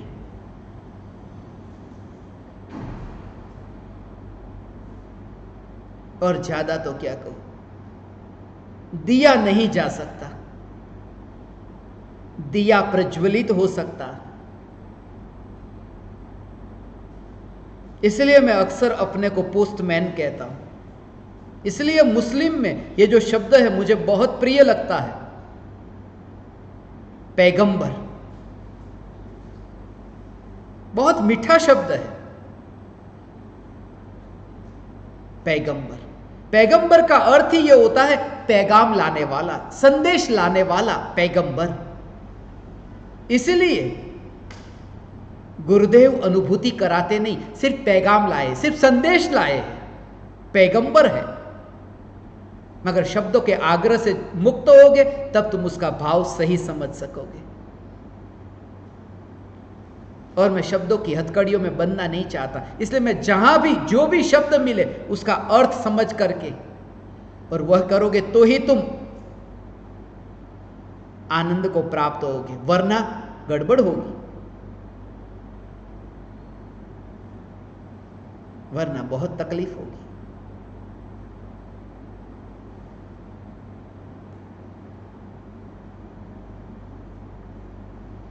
यह जागृति, यह मार्ग सहज है।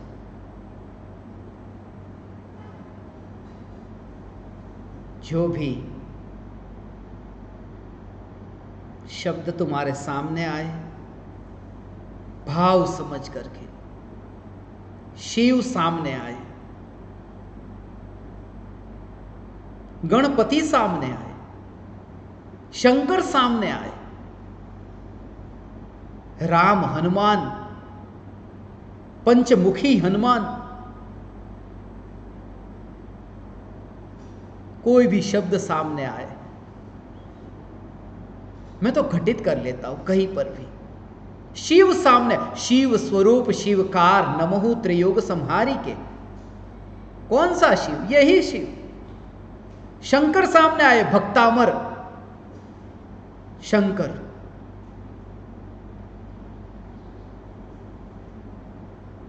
एक एक के गणपति, गणधर देव,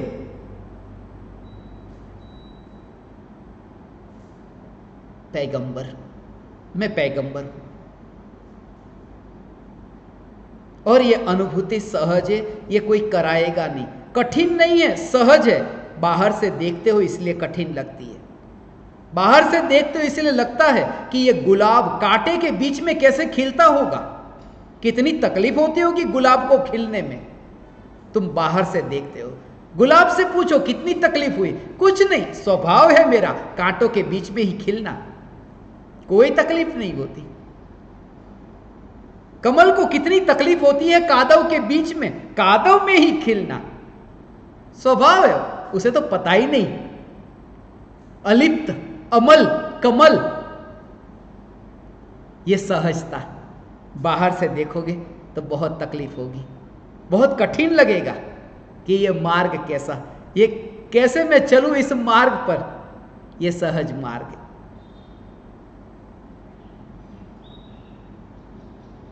मगर जिनके अंतर में ये विचार चलता है उन्हें ही ये प्रश्न उत्पन्न होगा, वरना नहीं। वरना मैं एक बार नहीं 100 बार कहूंगा तो भी कि पूछो पूछो। मैं अपने परिवारजनों को कहता हूं, मगर अब तक अक्ल नहीं आई उनकी। सुनते हैं कि पूछो। अरे ये तो हमारे ही घर का, क्या पूछना, रह गए फिर। पूछो। इन्होंने पूछा है, मीता ने पूछा, वो भाव से पूछा है, वो प्रयोग चल रहा है। और जिन साधकों की श्रेणी में मैंने देखा है कि निकट काल में पाएंगे, उनमें ये है। अंतर की ऐसी वेदना है, ये विरह की वेदना है। होगी प्राप्ति, पता ही न चलेगा देह है।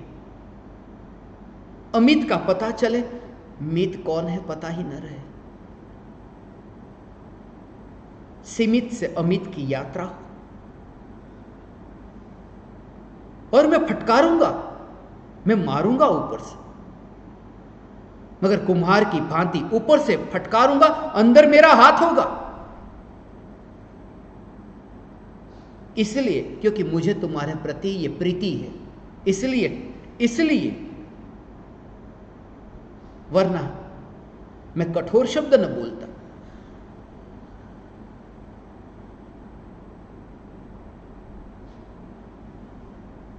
बच्चा रेल की पटरी पर दौड़ने लगे, पिताजी पकड़ करके मारते हैं। वो फटकार जो है, फटकार के पीछे वो राग है। और का कुछ होता तो क्या लेना, ठीक है भाई एक और आ जा,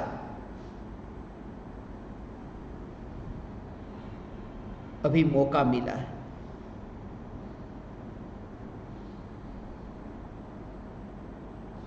आगे तीसरी शंका। पूज्य गुरुदेव सादर वंदन। आपका रत्नत्रयी स्वास्थ्य ठीक होगा। मुझे काफ़ी दिनों से यह शंका हो रही कि आत्मा में जानना चल रहा है। इसमें ज्ञाता व दृष्टा दोनों आ गया कि जोनार देखने वाले का कुछ अलग कार्य है। हमेशा आत्मा के जानने का उल्लेख आता है, तो इसमें दृष्टि का दृष्टा व रूप को जानने वाला दोनों को कैसे समझना। गुरुजी, मुझे ज़्यादा शास्त्र का ज्ञान नहीं है, तो मुझे जैसा आता है वैसा पूछ लिया। दूसरी शंका यह थी कि आपने जो फव्वारे का उदाहरण देकर बताया था कि फव्वारे के अंदर पड़ा गंदा पानी की तरह त्रुटियां पड़ी रहती है, तो गुरुजी इन वृत्तियों को हटाने की, पानी साफ करने के लिए क्या करूं, यह भी समाधान करने की कृपा करें। कमलेश अंजड़। ये जानने के संबंध में ही इनकी शंका है, ये जिज्ञासा है। जानना जो चल रहा है वह ज्ञान का परिणमन है। ये जानना उसमें ज्ञान का ही परिणमन है, उसमें दर्शन नहीं।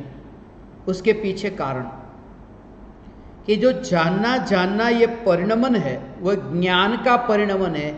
जब दोनों को साथ में लेना हो तो दोनों के साथ में, ऐसा शब्द का प्रयोग आपने सुना होगा कि जानना देखना, ये बात कि आत्मा जानता देखता है। मगर जब जानना ये बताया तो उसके पीछे वो जानने रूप परिणमन को बताना चाहते हैं। जानने रूप परिणमन, देखना नहीं कहा, जानना कहा है।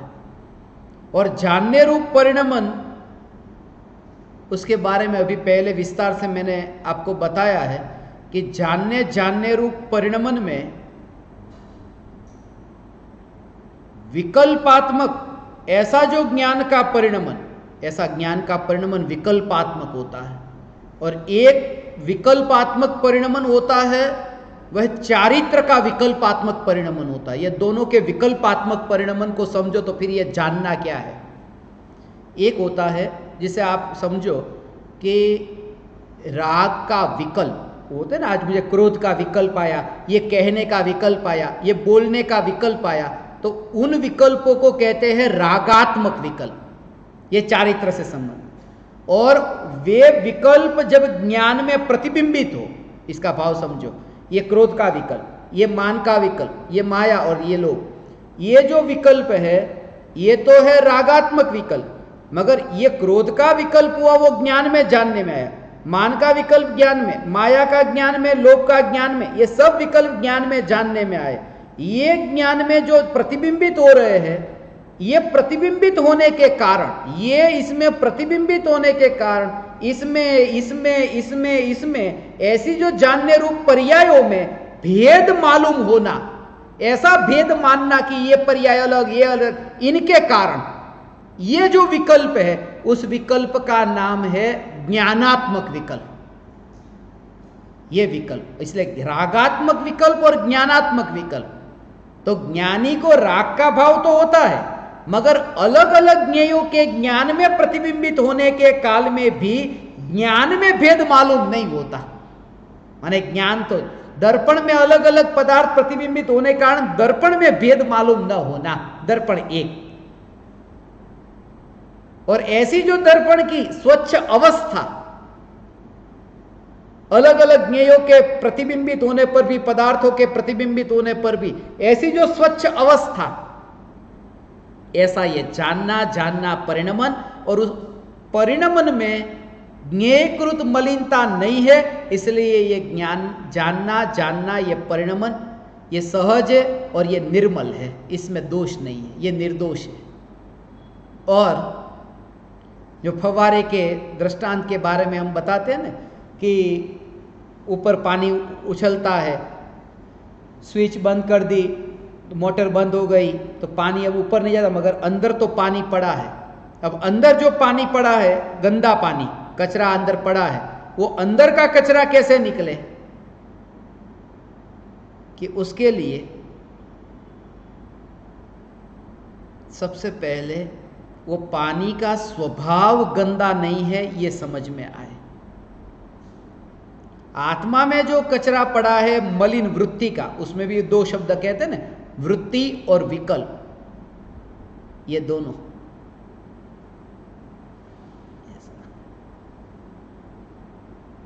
वृत्ति और विकल्प।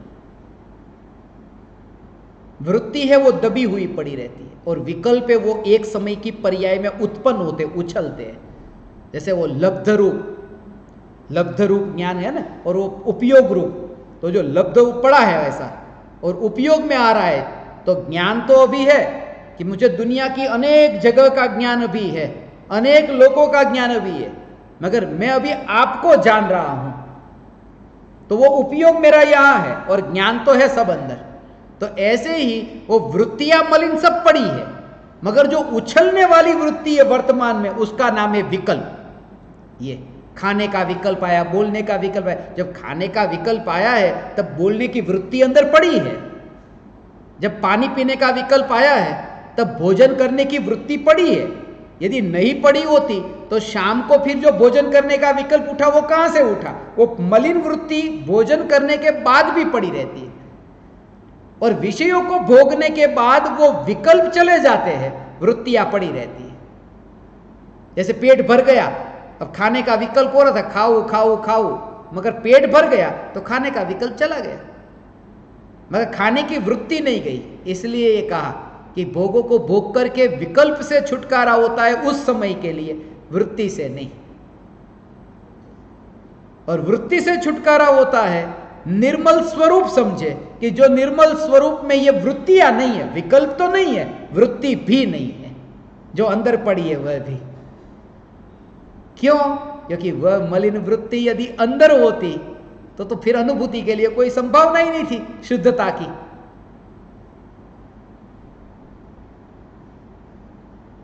मलिन वृत्ति, ये जो जानना है, ये जानने के साथ में ये मलिन वृत्ति, इसलिए उपयोग जो बाहर में ऐसा खींच करके जाता है ना, इसे जानूं, इसे जानूं, इसे जानूं, वास्तव में तो ज्ञान जानता है, मगर वो वृत्ति जो विकल्प रूप में उठती है वो खींच करके लेकर जाती है। गहरा भाव ये ज्ञान नहीं, वो ये ज्ञान उधर ही क्यों गया, क्योंकि उस संबंध में ऐसी मलिन वृत्ति ऐसी पड़ी थी कि वही उपयोग गया। बहुत सी वस्तु यहां पर है, मगर हमें सब अभी नहीं जानने में आती। जिसकी हमें रुचि है वहां पर उपयोग जाता है और टिकता तो नहीं, यदि रुचि नहीं हो तो। जिसमें रुचि नहीं है उपयोग हट जाता है वहां से। और केवली भगवान का उपयोग स्वरूप में स्थित है, क्योंकि पर पदार्थों की अब रुचि ही नहीं है, तो खींच कर ले जाने वाली ही नहीं रही, वो वृत्तियां खींच कर ले जाती है कि लाओ वहां पर। और जानने की जो इच्छा बताई ना, उसमें ऐसा ही है, इसे मैं जानूं, इसे मैं जानूं, तो वो खींच करके वो वृत्ति जाती है। शहर में तो किसी को पड़ी नहीं है, गांव में ज्यादा ऐसी पड़ी। जब मैं घूमने के लिए जाता हूं तो मेरे पीछे जो गाड़ी आती है ओवरटेक करती है, ओवरटेक की करके आगे गए, आगे जाकर के, पीछे से तो चेहरा दिखता नहीं, आगे जाकर के 100 निकलते तो 100 में से 90 लोग ऐसे होते हैं जो एक बार पीछे मुड़ के देखते कौन है ये। गांव में ज्यादा ऐसा होता है, कौन है वो जो जानने की इच्छा, वो कौन, वो जो अंदर की वृत्ति है, वही कि एक बार देख ले, पीछे देख ले कौन है। और लेना कुछ भी नहीं, देना कुछ भी नहीं, फिर बात करेंगे वो कोई आदमी आज निकला था, काम धंधो नहीं।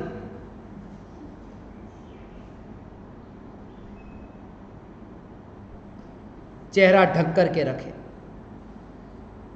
मलिन वृत्ति छूटे तो चेहरा ढक करके रखे। वो विचार मुझे आज सुबह आ रहा था, ये ऐसा एक सुवर्ण अवसर पूरी पृथ्वी पर एक साथ में आया है। पूरी पृथ्वी पर एक ऐसा अवसर आया है कि स्वरूप की अनुभूति के लिए तुम्हें अपने में लीन होने के लिए समय नहीं मिलता था, यह समय मिला। ये कितना सौभाग्य है।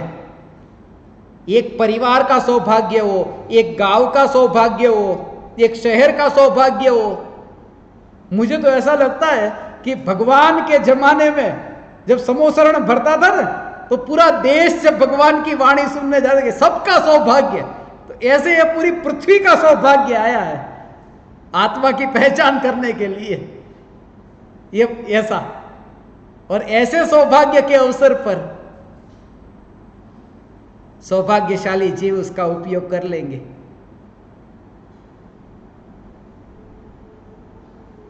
चेहरा ढक करके रखना, मास्क पहन करके रखना, जिससे तुम्हारा चेहरा न दिखे। मुझे ये विचार चल रहा था कि कैसा है,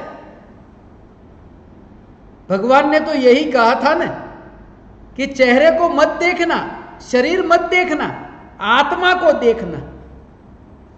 और ये ऑटोमेटिक बंद हो गया, सबके चेहरे पर मास्क आ गए कि चेहरा नहीं देखोगे अब तुम्हारी दृष्टि इतनी निर्मल हो कि दृष्टि ही दिखे। आंख ही दिखती है सबकी, चेहरा किसी का नहीं दिखे। ये एक योग है। कल रात को ही मुझे ये विचार आ रहा था, किसी ने वो पुण्य पाप का पूछा था ना कि पुण्य के उदय और पाप के उदय में थोड़े व्यवस्थित रहो, थोड़े दूर दूर बैठो, कोरोना नहीं होगा। बिल्कुल नजदीक नजदीक चिपक करके मत बैठना, थोड़े दूर बैठो, थोड़ी जगह बनाकर बैठो। और खास कोरोना ज्यादा कैसे फैलता है कि वो हाथ है ना, हाथ, उस हाथ को यहाँ मुंह पे मत लाना, घुमाना, और कहीं घुमाया हो इधर उधर तो धो लेना। और मुंह में तो क्या, यहाँ गांव में तो लोग ज्यादातर उंगली तो नाक में होती है, पूरे दिन भर ऐसे ऐसे ऐसे ऐसे। और अमेरिका में, परदेश में देखो कोई नाक में उंगली नहीं डालता, इतना साफ हाथ होता है और बार बार साफ करते हैं। नाक में उंगली डालने वालों को कम कोरोना हुआ और जो नहीं डालते उनको ज्यादा हुआ। तो मुझे ये विचार चल रहा था कि हाथ ऐसे ऐसे घुमाते चेहरे पर, उससे कोरोना नहीं होता, तुम्हारे कर्म आए। और अंत में तो कर्म भी नहीं, तुम्हारा काल आया धर्म करने का, कि बस कह दो अपने साथ ही बात करो, अब तो मुलाकात होगी, अब मैं तुझे देखे बिना न रहूंगा। कहो अब मैं तुझे देखे बिना नहीं रहूंगा। तुझे देखूं, देखे बिना क्या न रहूं, देखता ही हूं, देखती ही हूं, देखती हूं। यही दर्शन ICU का अर्थ यह है। ICU पर्याय द्रव्य से कहती है मैं तुझे देखती हूं। ICU में प्रवेश करने का यह अवसर आया। ICU, ये जो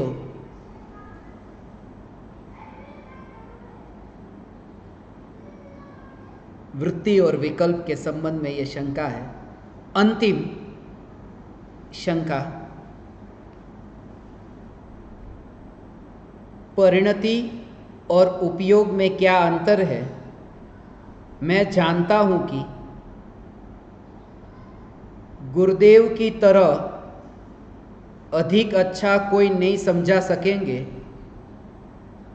भूतकाल में हुए सत्संग के ऑडियो या वीडियो प्रवचन भी भेजने की कृपा करें। उपयोग ही साधना है। परम कृपालु देव ने जूठा भाई को लिखे पत्र में यह लिखा है।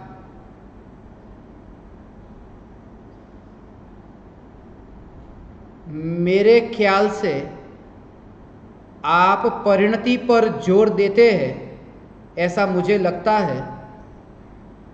कांजी स्वामी छहढाला में परिणति उपयोग होती है तब शुद्धता होती है, ऐसा कहते हैं। तो इसका क्या भाव है।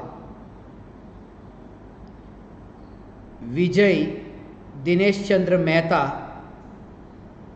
अबू धाबी से पूछा है। ये भी जब मैंने उनकी आवाज़ सुनी तब सबसे पहले मुझे ये भाव आया, इनकी शंका का समाधान जितना जल्दी से जल्दी हो अच्छा है, वरना ऐसी शंका नहीं होती। अंदर में प्रयोग हो रहा है। उनसे भी मैं मिला हूं या नहीं मिला मुझे याद नहीं है। UAE में, प्रदेश में जब मैं वहाँ गया था, मगर उन्हें जो अंदर से ये परिणति और उपयोग के बारे में विशेष जानने की जिज्ञासा, और उन्होंने खास ये पूछा है कि आप परिणति पर जोर देते ऐसा मुझे लगता है। उसके पीछे कुछ कारण है, उसके पीछे कुछ अपेक्षाएं हैं। मैंने तो अमेरिका में डेलावेयर में जो उपयोग और परिणति पर प्रवचन हुआ था वो भेज दिया है। और भी किसी साधक को विस्तार से सुनने की जिज्ञासा हो तो उपयोग और परिणति के संबंध में और 4-5 सत्संग हमारे पास में है, तो वो मैं आपको भिजवा सकता हूँ। मगर यहाँ जो खास मुझे उनसे कहना है कि परिणति और उपयोग, चारित्र की प्रधानता से परिणति और ज्ञान की प्रधानता से उपयोग, ये कहा है। अब उपयोग ही साधना है, ये जो इन्होंने पूछा है।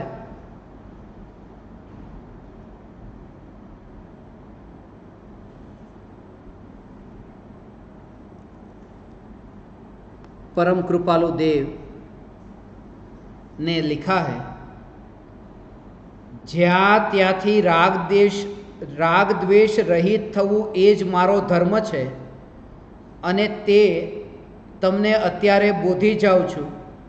પરસ્પર મળીશું ત્યારે હવે તમને કંઈ પણ આત્મત્વ સાધના બતાવાશે તો બતાવીશ. બાકી ધર્મ મેં ઉપર કયો તે જ છે અને તે જ ઉપયોગ રાખજો. ઉપયોગ એ જ સાધના છે. વિશેષ સાધના તે માત્ર સત્પુરુષના ચરણ કમળ છે, તે પણ કહી જાઉં છું.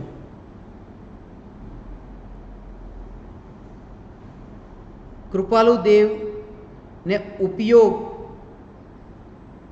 ही साधना है ये जो कहा, उसका भाव जागृति के साथ में है. ऊपर जो भी वर्णन किया है उसमें स्वरूप और स्वरूप में उपयोग वो निर्विकल्प अनुभूति नहीं.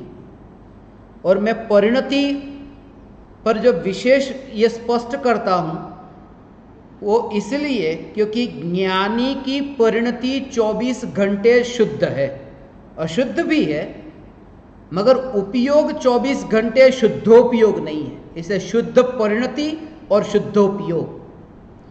शुद्धोपयोग कभी कभी है, शुद्ध परिणति सदा है, क्योंकि एक कषाय चौकड़ी के उदय के अभाव से जितनी वितराग परिणति प्रकट है वो शुद्ध परिणति.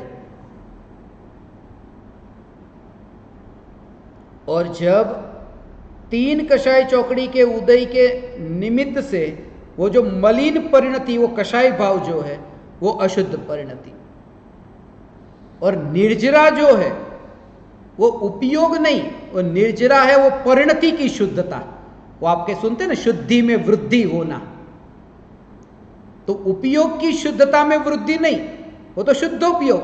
मगर यहां जो परिणति की शुद्धि में वृद्धि, जितनी जितनी शुद्धि में वृद्धि होती है उतनी निर्जरा होती है, माने वो परिणति से संबंधित है. और इसके बारे में ये जितना भी परिणति पर कि परिणति ही उपयोग बनती है, अर्थात कि जो वितराग परिणति प्रकट हुई है वो वितराग परिणति के ऐसी दशा प्रकट होने पर उपयोग वितराग परिणति स्वभाव के लक्ष्य से हुई है. और उपयोग भी जब ऐसे स्वरूप का आश्रय लेता है बस तब वो साधना होती है. उसका भाव कि जब भी किसी भी जीव का गुणस्थान में आरोहण होता है तो परिणति तो शुद्ध पहले भी थी और बाद में भी है, मगर वो शुद्धोपयोग से वो ऊपर के गुणस्थान में. इसलिए उपयोग पर जोर इसलिए दिया क्योंकि ऊपर के गुणस्थान में जो वृद्धि होगी, विकास होगा, वो शुद्धोपयोग के काल में होगा. इस अपेक्षा से उपयोग पर जोर दिया. मगर उनकी जो साधना का उनकी जो साधना है वो साधना उपयोग से नहीं, उनकी साधना वो परिणति की निर्मलता है.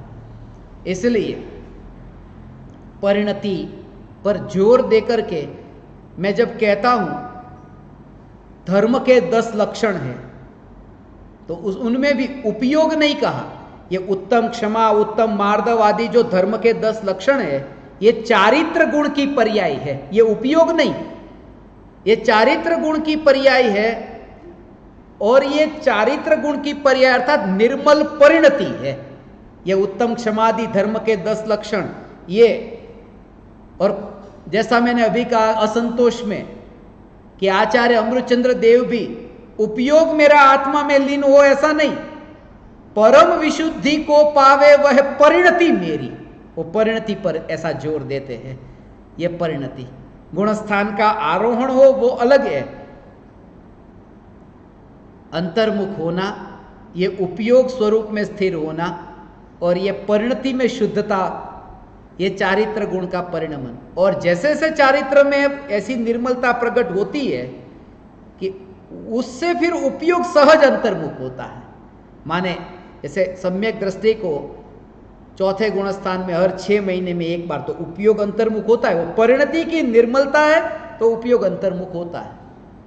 मगर उपयोग एक बार जब निर्विकल्प हुआ है, उसके बिना परिणति निर्मल हो ही नहीं सकती, इसलिए उपयोग पर जोर दिया। क्योंकि जब 4 बजे सम्यक दर्शन प्रकट हुआ तो 4 बजे शुद्धोपयोग था, उस समय परिणति निर्मल हुई। मगर तब तक के लिए धर्मी कहे तो फिर शुद्धोपयोग में से बाहर आए तो फिर अधर्मी कहना चाहिए। मगर परिणति की शुद्धता के आधार पर उन्हें तब भी धर्मी कहते हैं जब शुभोपयोग हो, अशुभोपयोग हो, क्योंकि तब भी उन्हें चारित्र है, तब भी उन्हें धर्म है। चरितम खलु धम्मो, स्वरूपाचरण चारित्र, देश चारित्र, सकल चारित्र, ये वहाँ पर भी है।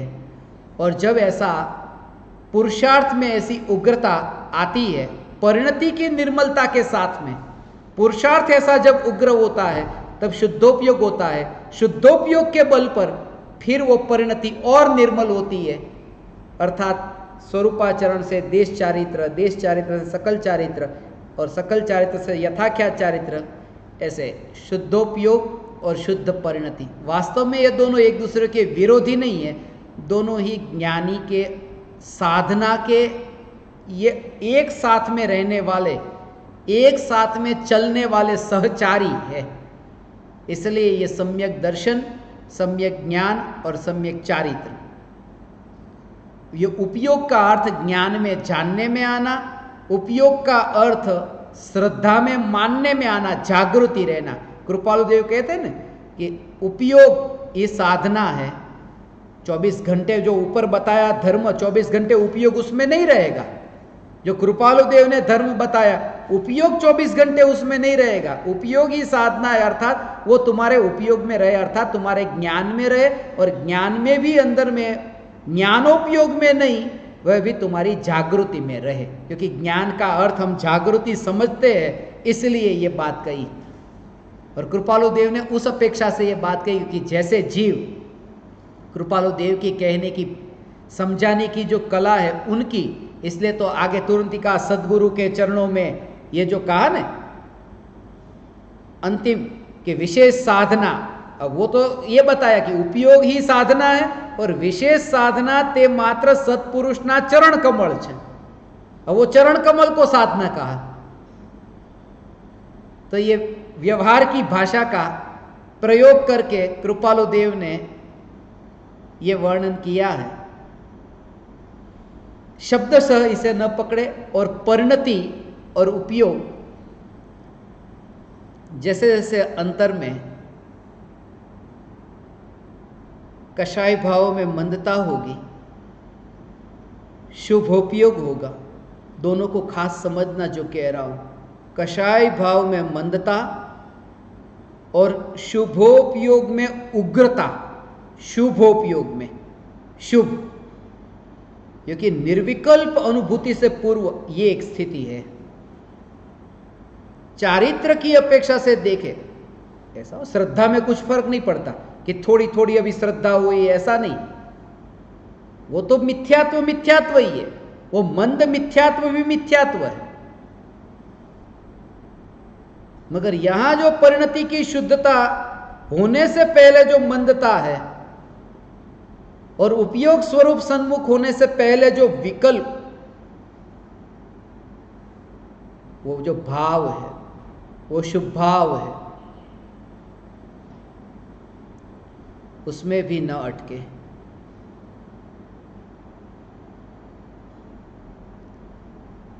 तब वह शुभ भाव की मृत्यु होती है, शुद्ध भाव प्रकट होता है, परिणति शुद्ध होती है। और जैसे ही परिणति शुद्ध हुई,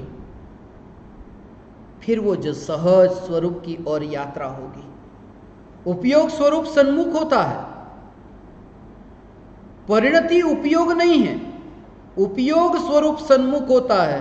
मगर तब यही कहा जाता है कि परिणति स्वरूप की ओर दौड़ रही है, परिणति स्वरूप की ओर दौड़ रही है। जैसे क्या कहा था कि राग पर पदार्थों में इतना पड़ा है, ये खास पत्नी की रुचि और पत्नी का राग, इतना पत्नी का राग है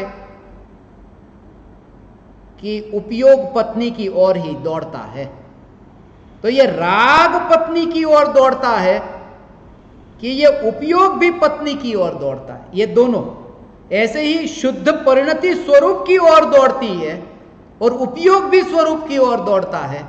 ये ज्ञान और चारित्र की अपेक्षा से ऐसा भेद है। बहन श्री बेन चंपा बेन ने इसके बारे में तत्व चर्चा के दौरान बहुत गहरे राज खोले हैं। कभी अवसर मिला तो इसका विशेष स्पष्टीकरण करूंगा। आज इन सभी ज्ञान दीपकों ने, साधकों ने इतनी गहन शंका कर मुझे सत्संग करने का अवसर दिया। मेरा इतना समय सत्संग में रहा। मैं आप समस्त परमात्माओं का ऋणी हूँ। आप समस्त परमात्माओं को मेरे हृदय के अंतःकरण से प्रणाम करता हूँ। मेरे प्रणाम स्वीकार करें।